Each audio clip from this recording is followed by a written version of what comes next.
Hello, my name is VanLare, and today I'm going to be covering the topic of gender bias in STEM.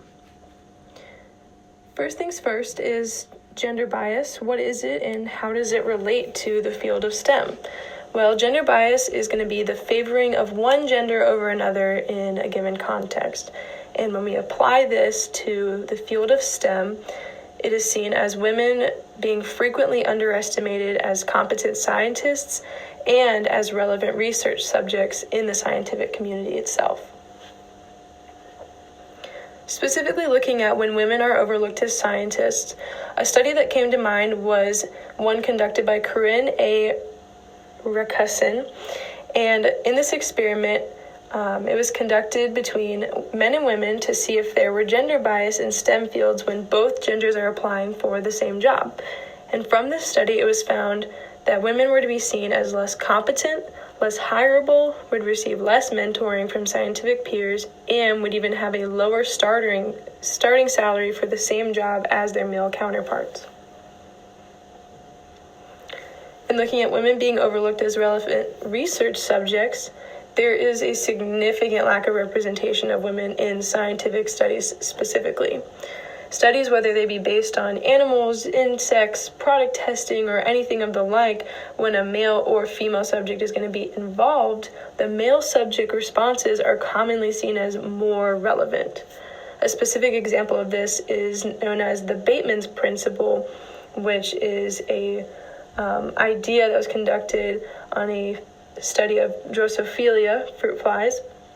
Bateman claimed that female flies only mated when necessary as to preserve their eggs, and males mated as frequently as possible, when actually it's the exact opposite. And although these findings were found to be incorrect, they're still cited today and are even used to explain things such as sexual assault and rape in relation to biological forces, and the fact that males are going to try to mate as frequently as possible and women are programmed to say no but really mean yes, which is really messed up.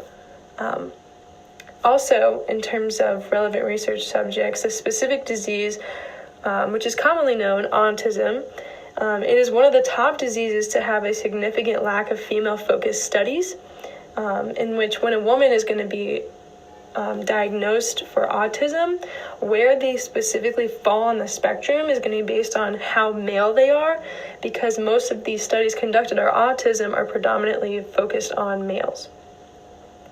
Now, how can scientists claim that their studies are objective if they're only objective towards one gender? Now, we're going to look into women in science and why they're important. Why do we need to include this other gender? If I'm, specifically objective to my male subjects, what's the point of including women? Okay, well, the importance of including women and learning about females in STEM is to just open the conversation of how there's obvious gender bias that occurs in this really masculine field. And by closing this gap and becoming more objective, we need to involve both genders. By not involving scientific findings on both males and females, how are we ever going to really understand a relevant issue when the rest of the population is not being represented? And by learning more about these women as not only scientists, but as scientific subjects, we can then approach a solution on how to rid of this misrepresentation of women in STEM. Some effective communication that's to be, brought about on this subject is, in order to effectively address this problem, which it is very loaded, is by addressing all of the stereotypes and misinformation that needs to be discussed and just needs to be addressed head on. So we can do this through explaining the common stereotypes between men and women, explaining the misconception that men and women have different brains, provide real facts about the human body, and discuss typical misunderstandings, since we're talking about women in the relation to science. Also breaking down gender norms, shedding light on diseases, as already mentioned, autism, and studies that are misrepresenting these genders. That's how we're going to be, impacting this issue and coming to a conclusion. Through effective communication and effectively discussing this issue, of women being misrepresented in science or STEM fields. This is crucial because science needs to be objective. And in order to be objective, you have to give clear-cut answers and clear-cut studies and methodologies, but you can't just be objective towards just one gender. It needs to be completely unbiased. And as we've already mentioned before, gender bias is obviously apparent. Now, who are some important scholars that are involved with gender studies and where women fall in science? One of the main ones to come to mind would be Londa Schiebinger. She went to Harvard University, got her PhD in gender studies, had her doctoral thesis on women and the origins of modern science, and she wrote many publications. Nature's Body, Has Feminine Changed Science, and The Mind Has No Sex. All of these are orienting around the actual biological breakdown of stereotypes and why women aren't seen as naturally smart like men, and why people commonly think that there is some sexual dimorphism of the brain, meaning that men's brains are different than women's brains, and really breaking down the science of that and women's involvement and their role in science and how important it is. Another important scholar would be Ann Fausto Sterling, and she received her education at the University of Wisconsin-Madison.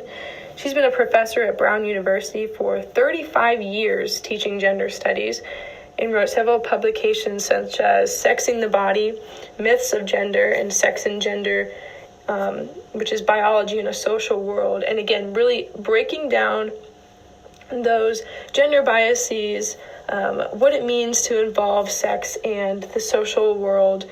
Also, really trying to encourage female scientists on how essential their involvement is on scientific findings, that you need that female perspective.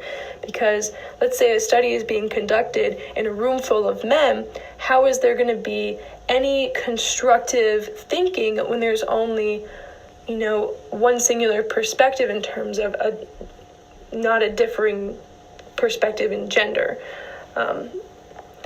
A quote by Ann Fausto that I found very significant was, "Scientists who deny their politics, the ones who claim to be objective and unemotional about gender, while living in a world where even boats and automobiles are identified by sex, are fooling themselves and the public at large." I found this quote to be really important because, of course, as a scientist, you don't want to be told that you're not being objective. You conduct your study, you do all that hard work, and for there to be any, misconceptions on your test subjects, it raises a lot of red flags. And especially looking back at autism one more time on how women are seen or rated on a scale of how male they are, this is a big problem because this is not a study or conducted research that was found in an unbiased manner. Science in its nature has to be objective, and it doesn't need to favor one gender over the other when almost all things involving science could happen to both genders. And there's no reason to argue one's finding is being objective if only you're being objective towards males. Females can and should be given the same results as men in the field of science, and that's why it's important. Thank you.